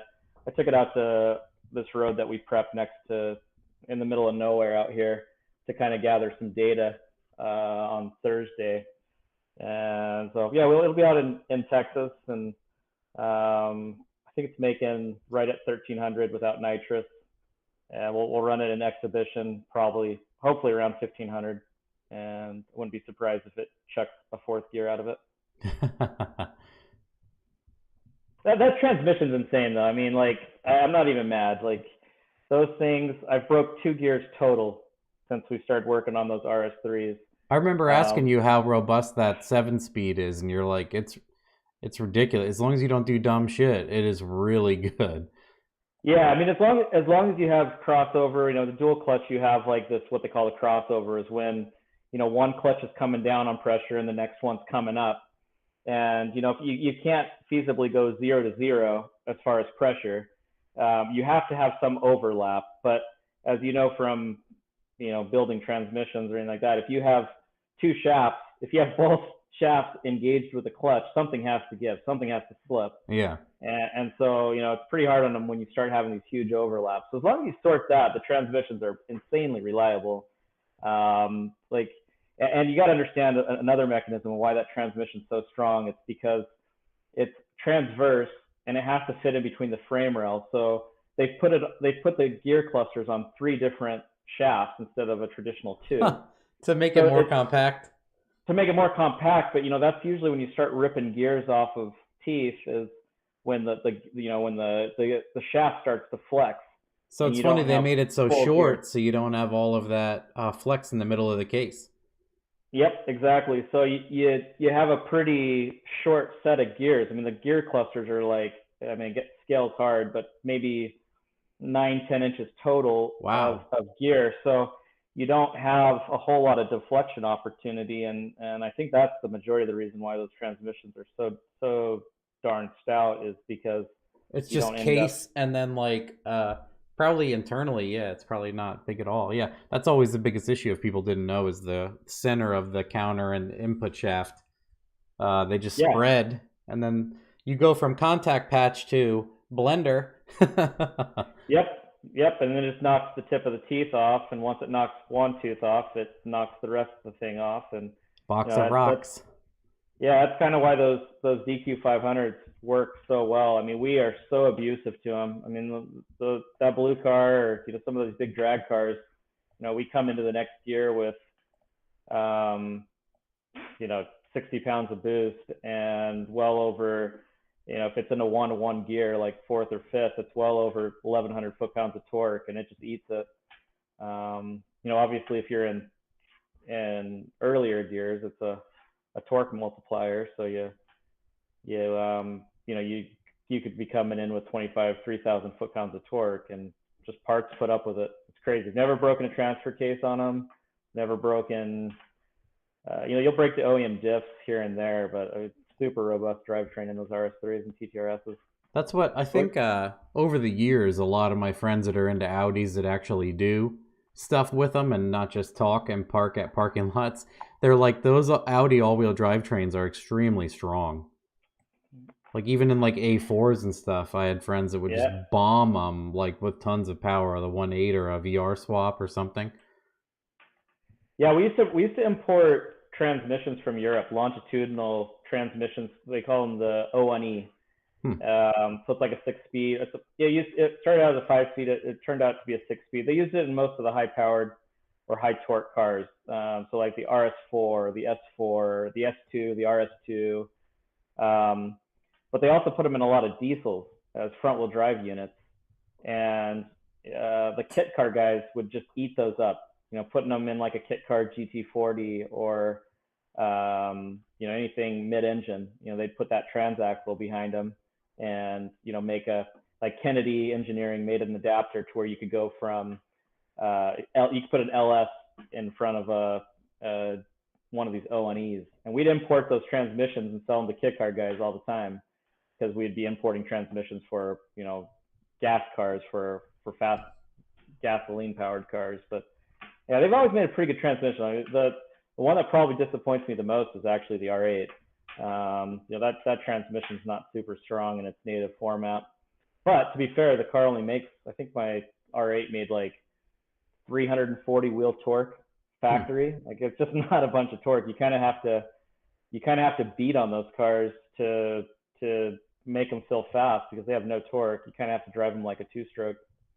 In fact, I slid the car into a curb like the second week I had it, and backed it into a curb, and it was because like you have to beat the shit out of the car to get it to slide around. And I just got too aggressive with like jamming into a corner with too much sauce, and lost it and spun it into a curb.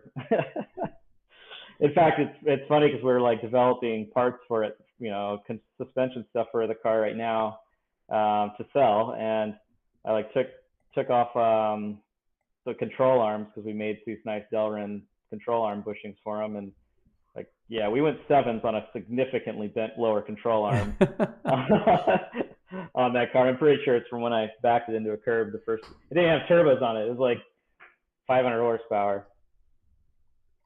I don't know, haven't stuffed it since, so that's good. People have.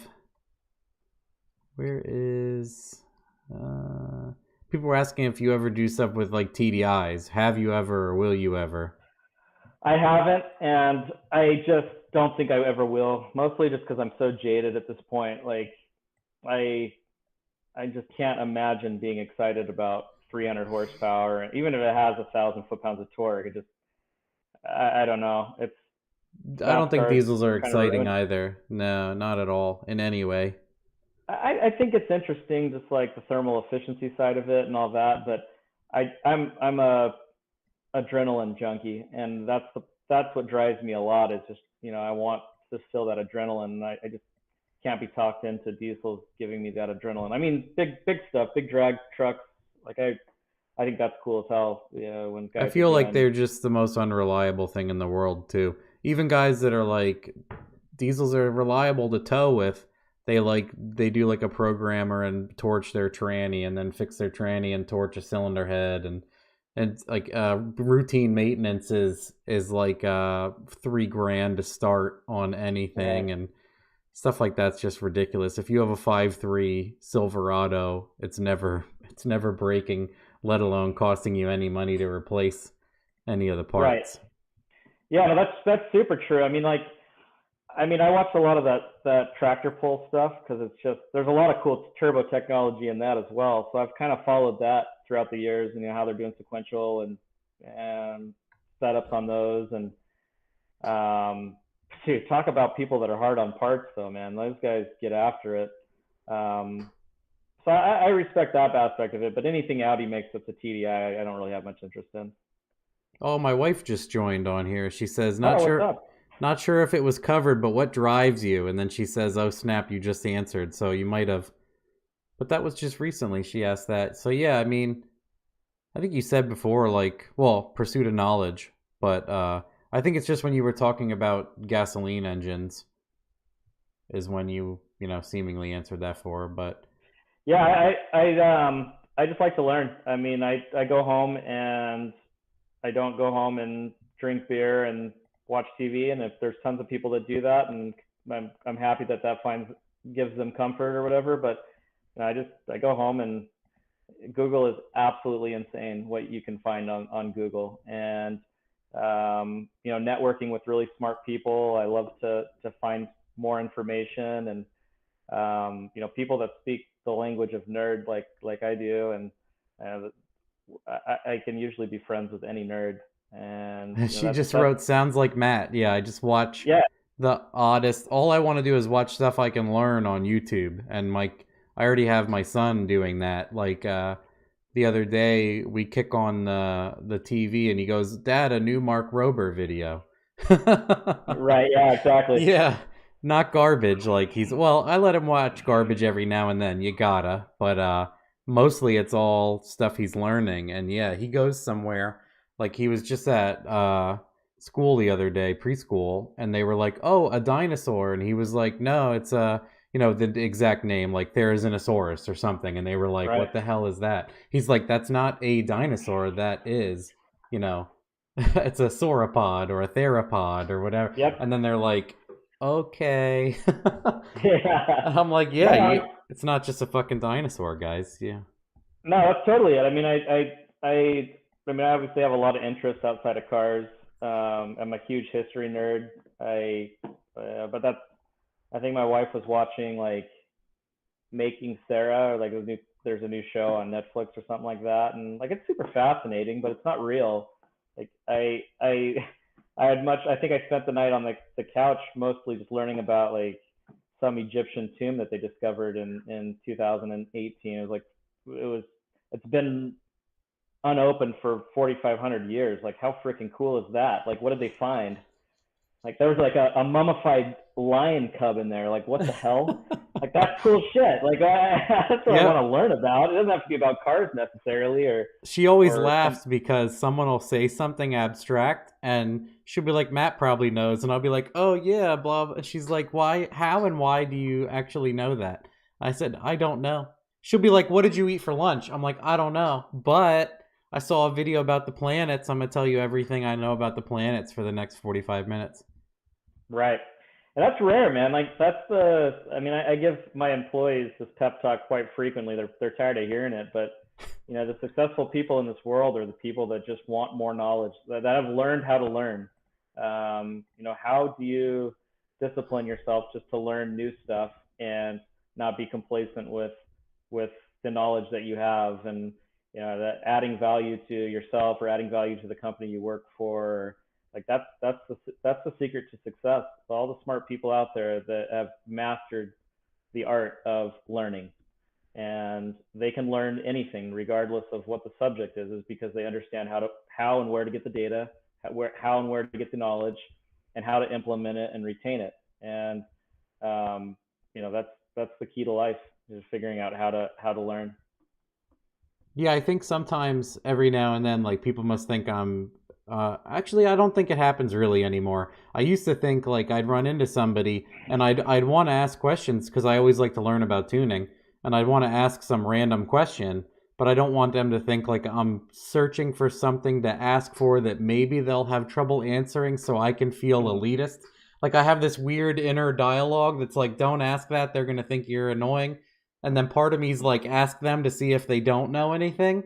And then the other part of me is like, why are you like this? So I have those three Yep. train of thoughts going on.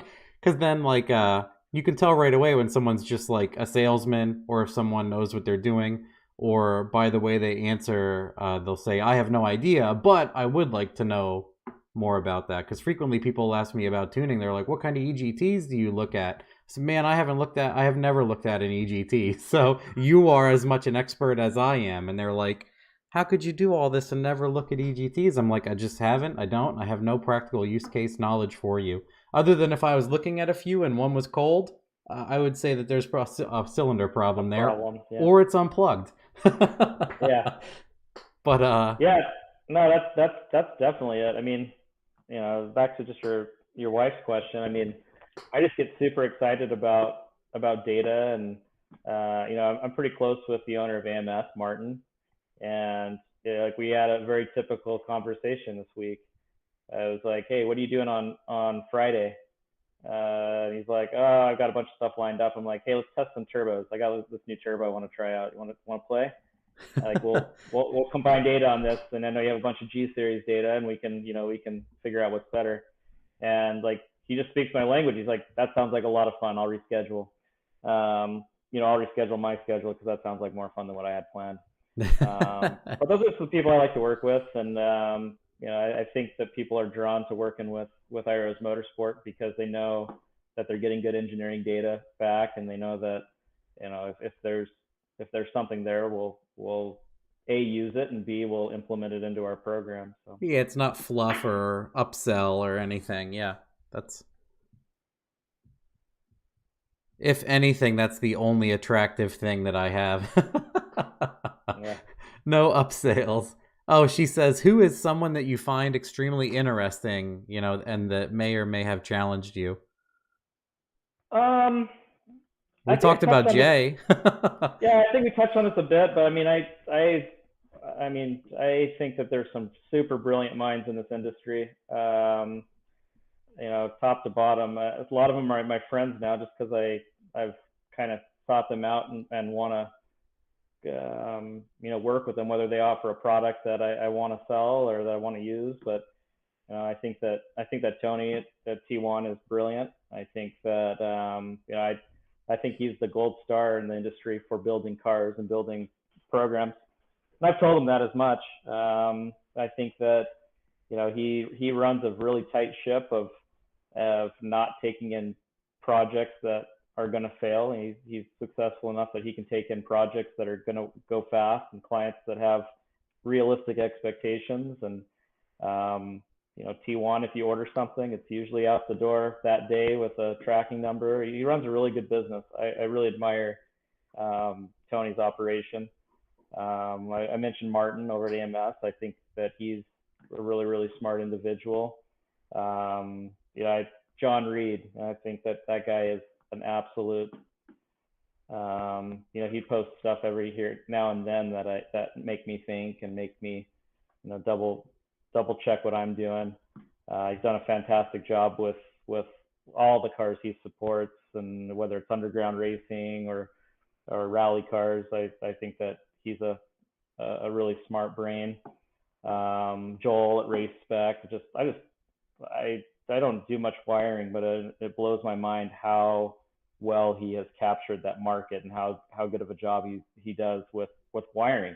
That's all he does. They make harnesses, and pretty much everybody uses them in the industry these days. So yeah, there's a lot of really brilliant people out there that are nerds and have figured out how to monetize. It's hard to say just anybody you have admiration for. Handfuls, right? Yeah, and then on the flip side, there's a lot of people that I don't really think a whole lot of, just because they're, it's fluff. It's just mimicking. It's copying. It's ripping files off of TCUs and ECUs. And we had that. I learned about that. And we'll sidestep it. Yeah, it's the people out there innovating, I have a tremendous amount of respect for, and they deserve every dollar that they have made, and every the John Shepherds and those guys, they have made a niche for themselves. They've done it super well, and they provide a service that adds a ton of value to your life. Paul Yah, if you don't follow Paul Yah on Instagram, he's a really good follow. He's one of the co-owners of Injector Dynamics, but what is hold on, I'm gonna search it real quick. Paul Yah. Y W. Paul PAUL or YAW, sorry. Oh, yaw, as in pitch roll yaw. Yep. The real yaw power? Yep. Radium engine. Yeah, it has to be him. Okay. The guy at Injector Dynamics. Okay, cool. Yeah, that yeah.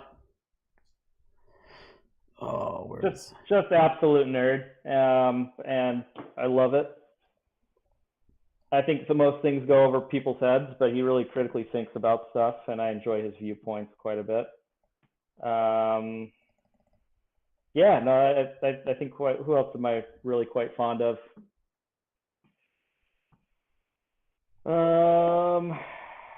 Well, we'll talk about all-wheel drive trains real quick, because there were a bunch of questions about that.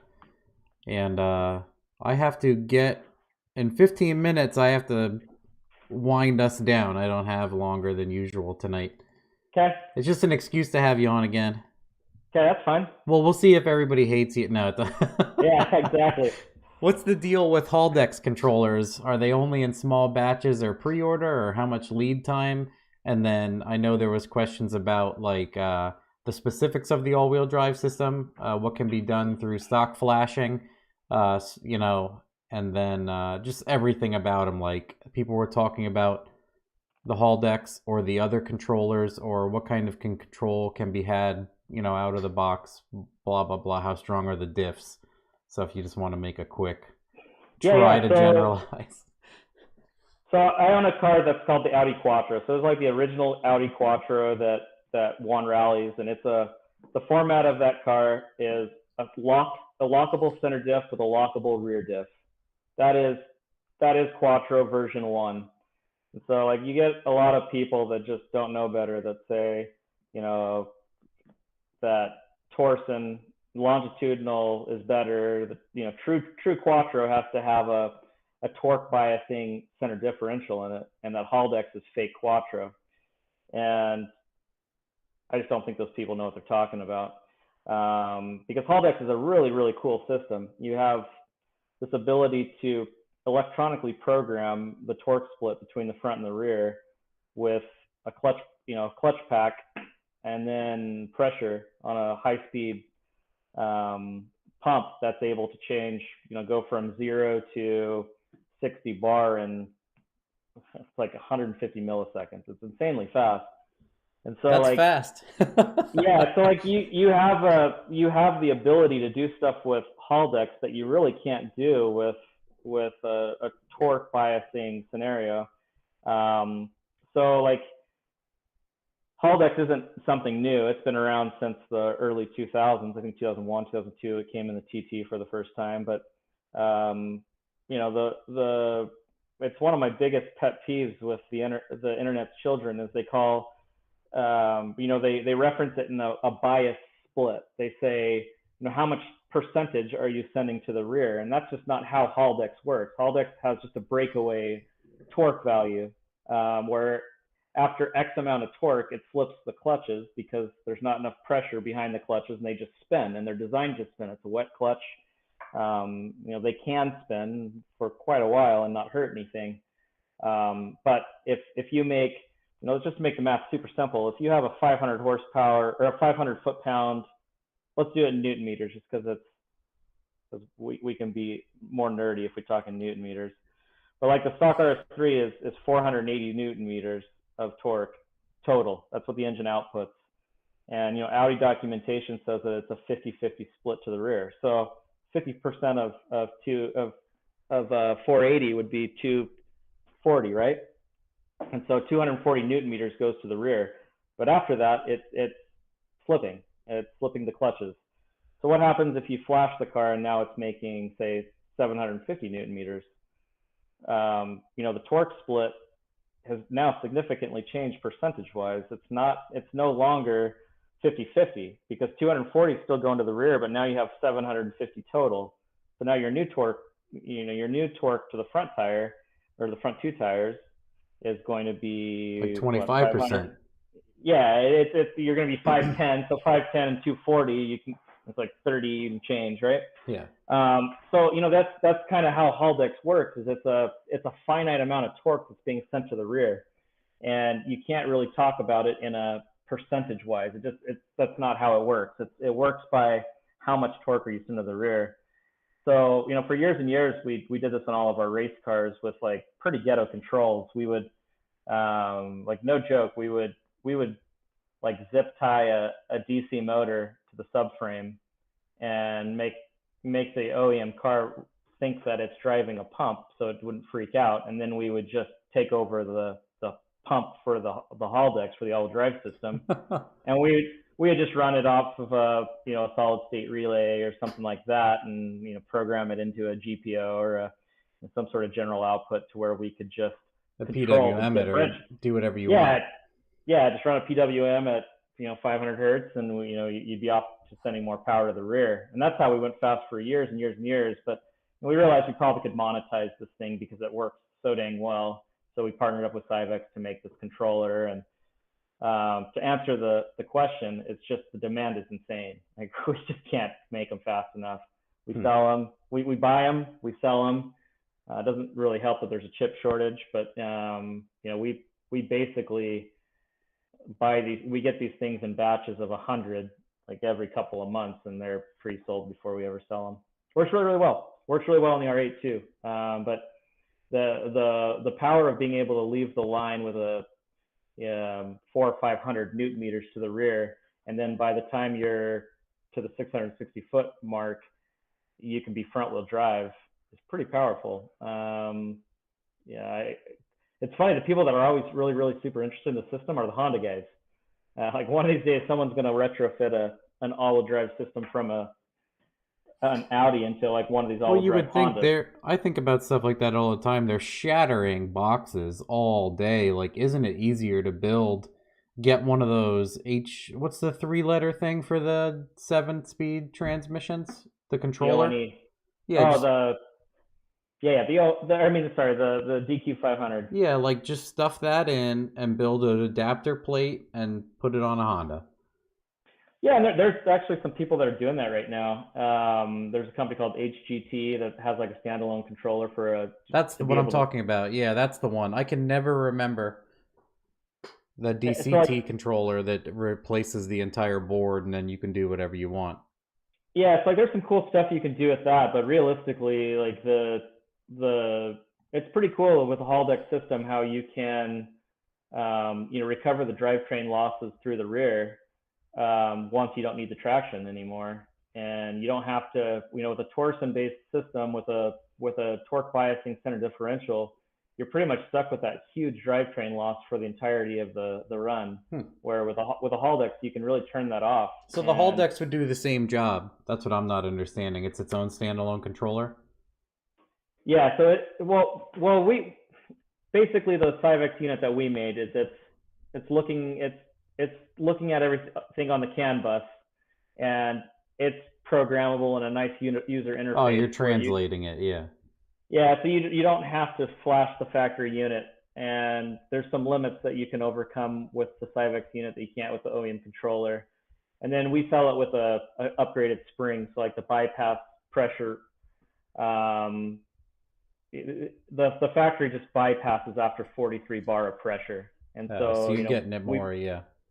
We put a bigger spring in there so we can drive the pump harder, and that's how we get more torque transfer to the rear. There's a couple of other controllers on the market, but it's one of those discipline things where, like, I knew they didn't work because A, I had tested them, but B, I knew how the system worked. But you have these other companies selling these controllers and they're not upgrading the spring. And I had put 100 bar sensors on the control on the diff to know that anything over, say, 65% of duty cycle was just bypassing. So if you had a controller and that could do 80%, what's the good? It's just bypassing. And so it was fun because you'd see people just raving about this product, and I knew that it was all placebo. There was no possible way that was working. But you didn't want to tell anybody that because they'd know what you're doing, right? Yeah, then they would know that yeah. Yeah. So you just kind of had to giggle from the sidelines watching people struggle and sell zero gain parts for $1,500. That's a whole market. There you go. I mean, it's pretty wild what people sell in the car world. Oh, I was gonna say, because I don't have a whole lot of time, and I like economical builds, obviously. I was gonna say, what's your most economic package? So say you had like your bread and butter, like I keep telling you we're gonna send you like a $20,000 bag of money, and you can send us a pallet for my wife's car then one day. Yeah. So my favorite setup right now, that I think is most bang for the buck is, look at all the limits of the car. So like the RS3, the thing runs out of fuel on the stock fuel pump at about 680, 700 wheel horsepower on a main line. The clutches really start to complain about the same level. I mean, it's torque, but yeah, that's kind of where the stock clutches go. So the stock cat on the R3 is actually pretty phenomenal. You can push 650, 700 wheel horsepower through it. We don't really see much gain on catless other than it sounds a lot better. So if I were recommending someone on an R3 platform, I think a small little turbo like our 710H or 710HS or the TTE 700, there's some turbos out there that really max out at high 600, 700 wheel horsepower. And as long as you know what you're doing with torque control, you can keep the factory engine together. I built a car for Greg at Tile, the guy that owns Tile Sport. Yeah. And he bought a car because he wanted to do some testing on some hybrids. And we're going to release probably after summer, we're going to release some new updated models for the hybrids. But I love that car. It's on Cyvex, but it's super basic, and the car rips. It's such a fun daily. It makes 700 wheel horsepower. We beat on that thing day in, day out testing, and it's factory engines, factory cat, factory fuel pump, factory clutch. It's just it's like port injectors, a turbo, intercooler, and a tune. Yeah, that's basically it. And it's wow, and it makes 700 all wheel. Yeah, it's fast. Like it does 5.5, 60 to 130s. It's a really, really fast car. Drives like stock. Flex fuel, all that. So, I think people get afraid of the factory engine because, whoever's calibrating it is taking some risks on torque values and stuff like that. But it's pretty wild to me, and I know you don't have a ton of time, so I won't go too much into the soapbox. But just how the industry is so behind on what breaks engines, horsepower versus torque. And, the majority of the people don't understand the formula for horsepower. And, that's why they get hung up on these stock motors is, they don't understand that, like a Greg Jones's car for his RS3 for tile. I mean, that car doesn't make over 525 foot-pounds of torque. Stage 2 cars with just a flash and a tune on E85, there's a lot of tunes that are 550, 575, and you start cylinder pressure is almost directly proportional to torque. And if you can curb torque, and if you can take care of torque cleanly on the gear change and make sure it doesn't come in with a bunch of boost and the turbo's slowed down on the next gear, you can make a ton of power if you can rev an engine. And that's the cool part about that RS3 engine in general, is the cylinder head's very similar to the architecture in the R8 and the V10. So we can spin that thing to 8,000 RPM factory head, factory bottom end, and it'll put up with it. So if you're a good calibrator and you keep torque flat and you can make sure that the torque never exceeds that 550 wheel torque, you can push those things to the moon.